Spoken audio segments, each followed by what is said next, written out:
He was a man you might not have noticed.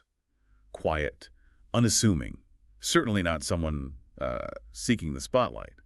But this is the deep dive into the unexpected journey of Robert Francis Prevost, the man who became Pope Leo XIV. And specifically the hidden place that seems to have shaped his every step towards the chair of Peter. Right. The truly remarkable revelation, when you look at the material, is how his path, these unexpected calls to leadership, wasn't really forged in the halls of power. No, not at all. It seems it was forged in quiet, often secret pilgrimages to a small, little-known sanctuary in Guinatano, Italy, a place dedicated to Our Lady of Good Counsel. And these hidden moments, they weren't just, personal acts of faith.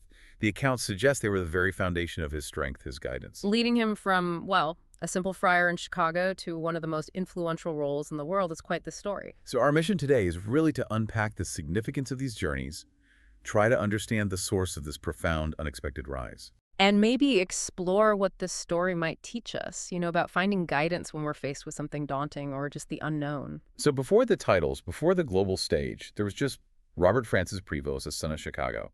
What do the accounts tell us about who he was, sort of at his core? The picture painted is one of deep humility, service. He joined the Order of St. Augustine, not chasing status, but really focused on obedience, community, and what he called truth. There's that line attributed to him, isn't there? Something about his name. Yes, it captures it perfectly. If my name is never written anywhere but my life is remembered in prayer, then I have succeeded. It's a remarkable perspective, really. Especially in today's world, prioritizing spiritual connection over public recognition. What about his character, day to day? He's described with this quiet dignity, a peaceful gaze, and crucially, as a deep listener. His work took him to Latin America for years. Right, and he wasn't building huge things there, was he? No, more forming priests, walking alongside communities, dealing with, real struggles, poverty, violence. Apparently his Spanish wasn't great initially, but his warmth it needed no translation. People felt something palpable about him, a sense of peace, maybe? That's what the sources suggest. A man truly dedicated to service, connection, seemingly content, away from power. Which makes that first major turning point in his life so striking. Exactly. Summer 2001, the Augustinians are holding their chapter meeting in Rome, electing their global leader, the prior general. Robert, only 46, he's just there briefly, packed light. And then completely out of the blue. His name wasn't even on the lists, apparently, but the votes just kept coming for him. It doesn't seem like a political thing, more like his peers recognizing that quiet strength. So on the third day, he's elected. Suddenly responsible for 3,000 friars, 50 countries. A massive, unforeseen burden. How did he handle that? Being chosen for something he didn't seek, something so huge. The accounts describe it with, real detail. Accepted with a bowed head, a deep breath, his heart racing with uncertainty. He felt crushed by it, doubted himself. Absolutely. Asking inwardly, who is he to take on such a task I am not worthy? That feeling, I think many of us can relate to that, feeling inadequate facing something big. And it's right there, in that moment of profound doubt, just days after 9/11 shook the world, that this other dimension of his life really comes into focus. Yes, the very next morning after accepting, the world's reeling. He wakes before dawn. Rome's quiet. And he just slips out. Rents a small car using his personal savings, which really underlines the private nature of this, and drives. Tells no one. Just a small backpack, his rosary. Destination, Guinatano. A place that held a unique significance for his order, even if most people hadn't heard of it. Exactly. To tourists, just another picturesque Italian hill town. But for Augustinians, sacred ground. The sanctuary of Our Lady of Good Counsel. Whispered about as a place where heaven had once kissed the earth. There's that story of the miraculous image, right, appearing in 1467. Said to have descended from Albania, appearing on the wall. So in his moment of greatest fear, he instinctively goes there. What did he do? Arrived early, 6 a.m., church is dim, Brother Antonio, the sacristan, sees him enter. Later said he looked like a man carrying the weight of 1,000 souls, like a boy looking for his mother. Wow. And Robert knelt before the image described as small, simple, weathered, and he just stayed there. For hours. How long exactly? Nearly 6 hours. The sources stress this. He didn't move, didn't stand, didn't take a break. Cold stone floor, no entourage, nothing. Just this man. Brother Antonio tried to help. Offered water, to light a candle, but he just needed to be there. A profound stillness, but clearly not empty. What's happening in that silence? Accounts note a single tear at noon. Then around 3 p.m., the hour of mercy, his shoulders shook gently, lips moving in silent, heartfelt prayer. Not formal prayers, but a direct heart-to-heart plea. Whispering. Whispering, "Mother, they have chosen me, and I'm afraid I do not know how to lead. I am not worthy." Tears falling freely. And when he finally stood up, Brother Antonio, who'd kept watch, asked if he was all right. Robert's reply was quiet but absolute. "Now I know what I must do." She explained everything. she explained everything. That's powerful. And then there's that detail about him walking out. Yes, fascinating. The monks later observed him walking out without any sign of pain or stiffness you'd expect after 6 hours kneeling on cold stone. One felt it was as if he had been lifted or carried. So how did this translate? How did she explain everything, change his leadership as prior general? There was a visible shift. His leadership gained clarity, maybe even a certain boldness, but still humble. Made decisive choices, encouraged new missions, reformed things, reached out to forgotten friars. And his communication reflected this. His letters, simple, wise, always ending the same way. "Remain close to the mother, she will never fail you." People saw him as authentic, a quiet light. Friars noticed the change too. Yeah, remarking things like, "It's as if he speaks from a place beyond fear." It suggests that Guinatano wasn't just an emotional release, it was fundamental, a reorientation. So this wasn't just a one-time thing. It became an ongoing source for him. Exactly. He carried a small image of the fresco, touched it for guidance, spoke of the Blessed Mother, speaking to him not in audible voice, but in a certainty. Saying things like, "Lead them with love. I will give you the light for each step." He'd often say, "I just follow the light I've been given." That first visit established a pattern. He'd return before every major turn. so after 12 years leading the Augustinians, maybe settling into that role, another unexpected call came. It did, 2015, a letter from Pope Francis, appointing him Bishop of Chiclayo, Peru. He's nearing 60 now. And shaken again. Felt it was improbable. Completely. Leading a diocese, unfamiliar region, different language Spanish without his Augustinian brothers nearby, felt like a shepherd to strangers. That familiar sense of being overwhelmed returned. It did. Knelt to pray, but again, words wouldn't come. Just, "Why me, Lord? Why now?" he called an older priest friend in Rome. And the friend's response connected it back. Yes, the friend paused, then said something like, "Perhaps the same thing Our Lady saw when you knelt before her all those years ago," linking it right back to that first visit. And those words stirred something in him. The pattern repeats. That night, small bag, note, borrowed car, told no one, drove towards Guinatano again. Another secret journey. What was different this time? It was February, late, almost 3 a.m. Heavy sky, biting cold, sanctuaries locked. He didn't try to get in. No, Yeah. just sat on the cold stone steps outside, pulled his coat tight, hands red, breath fogging, just needed to be near her, near that source. And someone found him like that. Yes, 5:30 a.m. Father Stefano, the morning sacristan, utterly shocked. "Monner, you'll freeze to death." And Robert's reply? Simple. "I needed to be near her." Once inside, did he repeat the long, silent vigil? He hurried down the aisle, knelt before the image, but this time spoke aloud. Didn't seem to care who heard. Raw prayer. What did he say? "Mother, I don't speak the language. I'm too old. I don't know the place. Why me? Why now? Give me a sign." Just pouring it all out. And did he get a sign? According to the accounts, yes. While Father Stefano watched from a balcony, a single beam of sunlight pierced the clouds outside, streamed through the stained glass, landed right on Robert, just for half a minute. Wow. A brief, powerful moment. His response. When the light faded, he was smiling, face no longer pale. Turned to Father Stefano, stated with total conviction, "I will learn Spanish, I will love Peru, she will help me." And the accounts emphasize he meant it. Another moment of surrender, acceptance, drawing strength from that specific place. Exactly. Returned to Rome, wrote his acceptance. "With the grace of God and under the counsel of Our Lady, I accept." His time in Peru was, well, remarkable. Dove into learning Spanish, understanding the region, arrived humbly. Absolutely. No fanfare, same humility, and he won the people over completely. How? By being present. Totally. Visited the poor, shared meals, mass in remote chapels, comforted grieving, blessed newborns walked in their processions. When asked about starting over at 60, he said, "It's like being born again, only this time I know who holds me." They saw a shepherd who knelt beside them. Yes. Granted honorary citizenship, said, "My heart now beats in the South," and crucially, never stopped returning to Guinatano. That was his touchstone. 2 unexpected calls, 2 secret visits, 2 moments of guidance. But the journey wasn't over. Far from it. Third call, late 2023. Courier arrives in Chiclayo. Letter from Rome.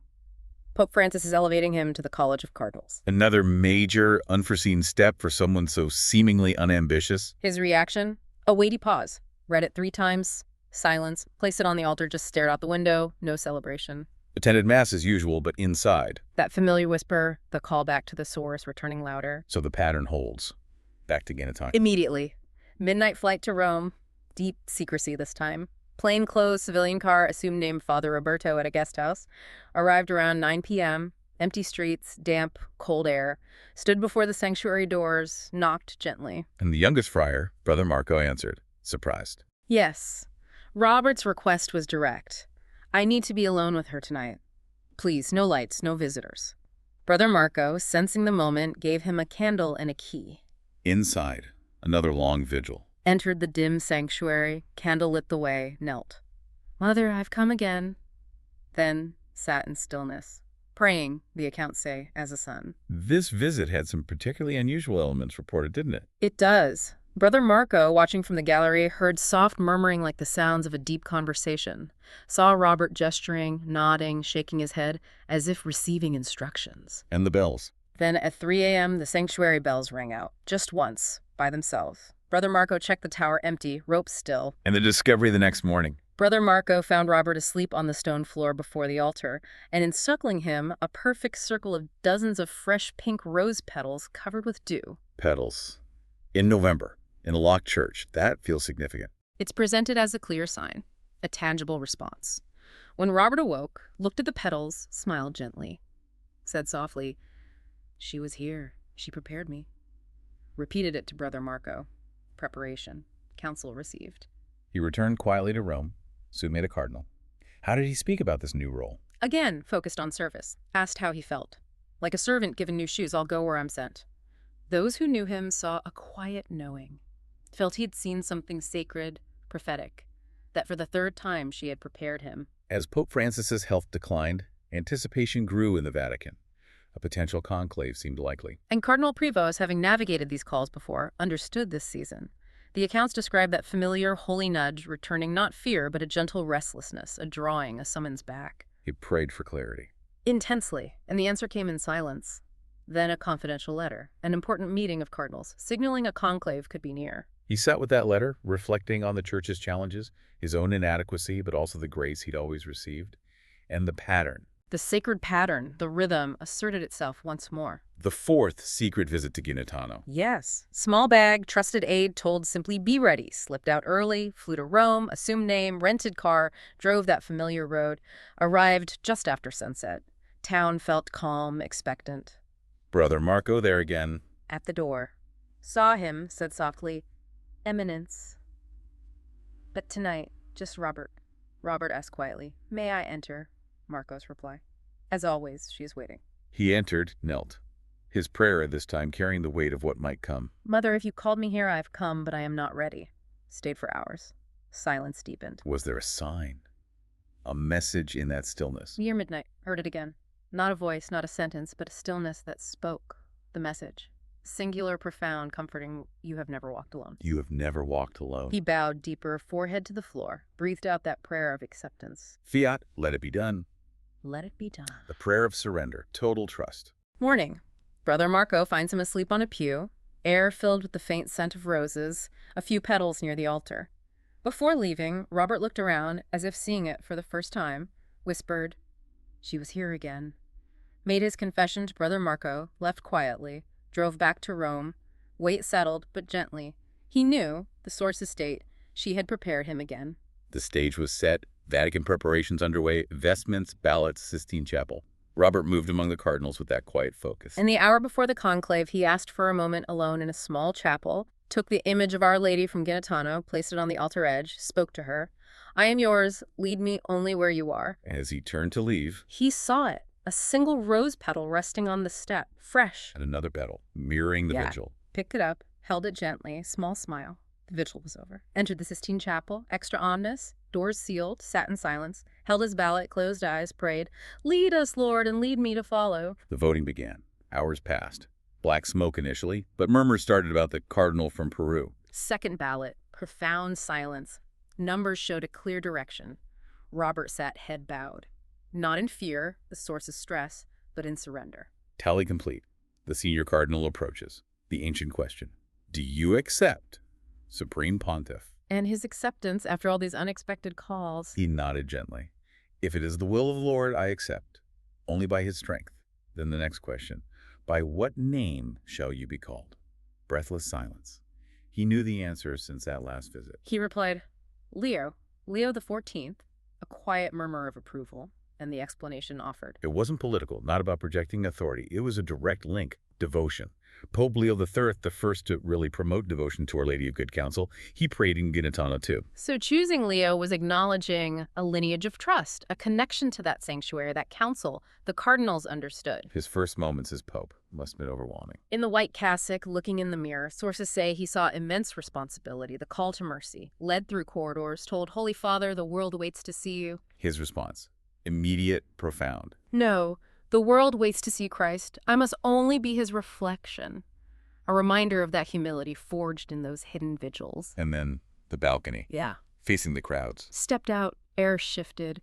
Gasps weren't about appearance, but how he looked at them. Not with excitement, but with warmth. His words. From the heart. Brothers and sisters, I am your servant. The one you did not expect, spoke without notes. I come not as one who rules, but as one who listens. I ask you to pray for me, because I am weak. And he immediately anchored his identity to that source. I have chosen the name Leo after a holy man who trusted Our Lady of Good Counsel. I too have placed my life beneath her gaze, dedicated his pontificate to her, asked the crowds to walk with him. He even offered a blessing in a completely different way. Yes, asked everyone in the square. Close your eyes. Pray first for the person next to you, then for the world.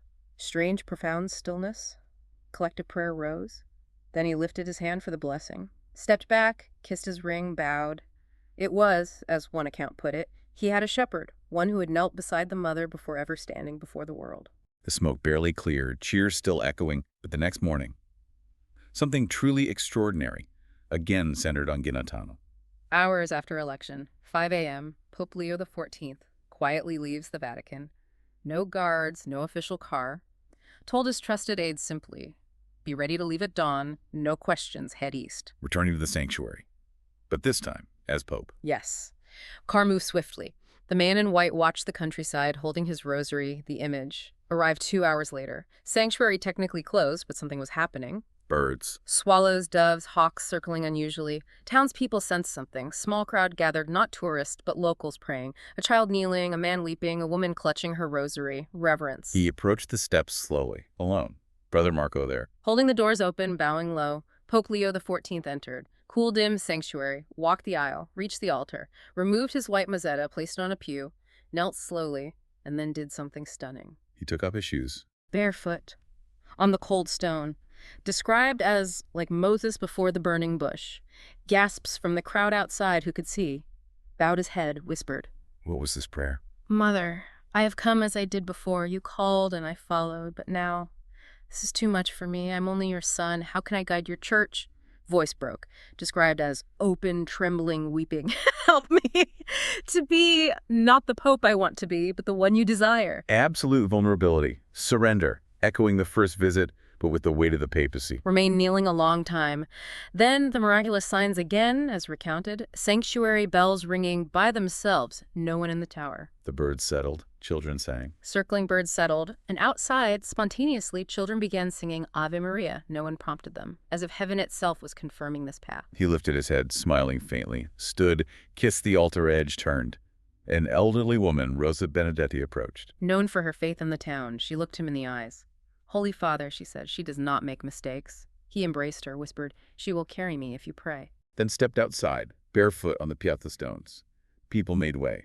As one makes way for the sacred, no formal address. His presence, his barefoot humility said it all. When asked later where he went, only, I went to where I was first sent. Returned not to claim strength, but to surrender. And again, heaven had kissed the earth. Meanwhile, the world reacted with confusion to the name. Leo XIV. Why Leo seemed antiquated, unexpected. The official Vatican statement was brief. Mentioned Leo XIII, but missed the personal depth. But those who knew Robert Prevost, they understood. The name wasn't politics, it was devotion. a public declaration of that lineage of trust. Leo XIII was key for Our Lady of Good Counsel devotion prayed in that sanctuary. Choosing Leo anchored his papacy to that source. He wasn't just honoring history, he was honoring the counsel he received. Exactly. As a young friar, he studied Leo XIII, marked that quote, "If you are in doubt, turn to her. Let her be your star." Recited it before big decisions. Leo was a prayer, a commitment to that same trust. And as journalists dug deeper, that Marian thread, the Guinatano connection, started to emerge slowly. Yes, pilgrims in Guinatano, Brother Marco, an old cardinal in the Vatican gardens, they spoke of it. The name is gratitude, acknowledging the quiet guidance. Ripple effects felt globally. Albania, Latin America, faithful everywhere. Analysts saw traditionalism, the faithful saw surrender. Inside the Vatican, he brought that same simplicity. Declined elaborate apartments. Simpler rooms, simple crucifix, the image of Our Lady from Guinatano, always on his nightstand. Here, he'd say, it's perfect just as it is. Knelt for prayer, not for the role, but for the path. And this personal devotion subtly shaped his public ministry. In his first private mass for staff, unexpectedly spoke of Leo XIII, Our Lady of Good Counsel, the hidden fresco, faith whispering, not shouting, declared clearly, I am Leo XIV because I belong to her and through her to Christ. That quiet message rippled out. Priests included the litany, families rediscovered the title, seminarians prayed, Mother of Good Counsel, pray for me, and the sanctuary in Guinatano began to fill. Amidst this quiet renewal, something extraordinary was discovered in the sanctuary's archives. Yes, by Sister Benedetta, a nun near 70, deeply devoted to Petruchia Notaria. Petruchia, the 15th century widow, who gave everything to rebuild the ruined sanctuary before the miracle, saying the Virgin asked her to prepare a home. And Sister Benedetta, moved after the Pope's visit, found a hidden chest. Beneath the sacristy stairs, found a chest. Oddly, the key was just sitting on a windowsill. Inside, handwritten pages, scrolls, and a faded envelope sealed with wax, addressed chillingly, to the eye shepherd of the end times. Wow. Sounds deeply prophetic. Presented as such, Sister Benedetta took it to the prior, Father Lucio. He felt immediately, we must show the Holy Father. After some Vatican hesitation, it reached Pope Leo's hands. What did this ancient letter say? Clear Latin, from Petruchia. Began, to the eye shepherd who will walk barefoot with the flock. Recounted a dream years after the miracle. Saw a man in white weeping at her sanctuary. Virgin placed a rose at his feet. The prophecy read, you will not reign with power but with wounds. You will be misunderstood by princes and praised by the poor, and through your trust many will return to the council of heaven. How did Pope Leo react, reading this centuries-old prophecy, seemingly describing him? Folded it, pressed it to his chest, silent for a long time. Placed it beneath the petal and image in his private chapel. Whispered, thank you, Mother, for reminding me I am not alone. Didn't make it public, but shared its spirit. With advisors, yes. Emphasizing Petruchia's faith. She believed when no one else, built when others mocked, waited when all had given up. The Church needs her spirit again. And he honored Petruchia's legacy publicly, too. Commissioned a plaque. In silence she built, in faith she received, in counsel she guides us still. Proposed a new memorial day. April 25th, day of the Virgin's Council, linked to the image's appearance date. Some clergy hesitated. But Leo's response, let the people decide. If they come, it will be a sign. And the people's response was overwhelming. Next, April 25th, over 300,000 pilgrims in Guinatano. Town overflowed. Petals, banners with Petruchia's name. Bells, jubilation. Pope Leo returned, walked barefoot through the square, children spontaneously following. His words then. Spoke simply. Today, holiness is not in greatness, but in faith. She does not speak with thunder, she speaks with trust. And petals, sources say, fell from the sky as if heaven itself were answering. What started locally, amplified by this humble pope and prophecy, grew globally. Yes, that April 25th memorial became a wave. Catholics worldwide seeking Mary's wisdom, her counsel, finding connection to Guinatano, the pope who embodied its spirit. Letters poured in. Testimonies. Vatican mailroom flooded, letters with petals, photos, stories of transformation, addiction, loss, vocation found, prisoners touched. Pope read each one. Not as statistics, but treasured them. Exactly. Not to be studied, they are to be treasured. But one letter from 91-year-old Lorgs in Argentina resonated deeply. She claimed. As a 13-year-old in Guinatano, 1947, an old nun whispered a prophecy. One day a man in white will cry on this floor and the world will remember how to listen. Seeing Leo's photo kneeling there, she wrote, I think you are the one. How did that affect him? Folded it, pressed it to his lips, prayed, walked in the Vatican gardens with it, Felt the Holy Spirit had a voice, quiet but clear, and a thought came. What if the roses were meant to go farther still? The genesis of the petal pilgrimage. Exactly. Spoke quietly in homilies about renewal found not in noise, but prayer, silence, listening in families, communities. Then the idea. Eve of April 25th, Catholics everywhere place a single rose petal church, home altar, even online at Mary's feet. It cares not about the petal, he explained, but about returning to her feet as children. Spread organically. No grand organization. Modest first year multiplied. Photos online, vigils, family altars, reached soldiers, patients. Pope called it hers, born of our council. Anonymous photo from Argentina. Boy with petal, she is still listening. Leo's quiet response. She always has been. Amidst all the papal demands, the sources show Pope Leo finding his center in quiet listening, often in his study. Carrying that weight of memory, gratitude, awe, and in that stillness he wrote. Not public, but deeply personal. A letter. To the Mother of Good Counsel. A written dialogue with his guide. Yes. Mother of the counsel that is not written in books, you have spoken to me in the stillness, chronicled the journey, the 4 visits, Matteo's petal, Lord's letter, Petruccia's prophecy. Your voice, Mother, has never been louder than when you chose silence, he wrote. The heart of it revealing his deep dependence on her. It does. I do not know how long I will wear this white robe, but I know it means little if I do not wear the mantle of your trust. You are the mother of my soul. Not theology, the source's stress, but a love letter. A son to his mother. And his final request in this personal letter. Grant me one more favor, this. Let me always be the Pope who knelt before you and never forgot how to listen. Signed simply, Leo. He placed it in his private chapel. In a small wooden box under the statue. With Matteo's petal, Petruccia's letter, knelt barefoot, prayed quietly, left. A count's note, his face looked younger, walk lighter afterwards. Something shifted. He didn't speak of it, but its spirit permeated his leadership. Vatican employees got small images of Our Lady. Note, her silence is wiser than our words. Let us begin again by listening. Roman seminarians invited for prayer, conversation not strategy, but learning to kneel. Private journal entry. If my pontificate ends tomorrow, let this be my epitaph. He was the Pope who wrote Mary a letter. The story feels like it needs one final return to that sanctuary. The sources imply one more. Unannounced visit, on April 25th. Simple car, single aid. Walk through town, past familiar spots. People gathered. Symbol white. Reached sanctuary steps, doors open. Knelt, bare knees on stone. 15 minutes. Said only one word leaving. Thank you. Greeted the people gathered. Stepped outside. That smile, breaking hearts and healing them. Young boy gave him a white rose, pressed it to his chest, placed it at Petruccia's statue, whispered, she listened when no one else did. The townsperson asked if it was his last visit. Sensing the moment, perhaps. Leo looked up, peaceful smile, replied, maybe, or maybe the next time I come I won't need a car. Back in Rome, placed a small note from that morning, April 25, she still listens, into the wooden box. His final public message at a general audience was memorable. Shared something deeply personal. The church does not need more brilliance, he said, she needs more listening. Not strategies, but silence. Listen like Mary, trust like Petruccia, and never be afraid to kneel.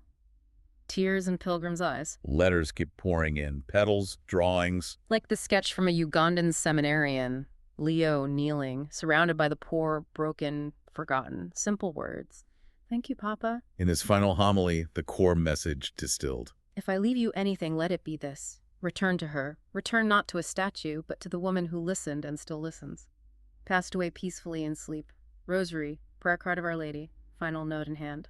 Mother, I have finished the letter. I am coming home. His funeral drew millions. But the enduring legacy might be seen each April 25th.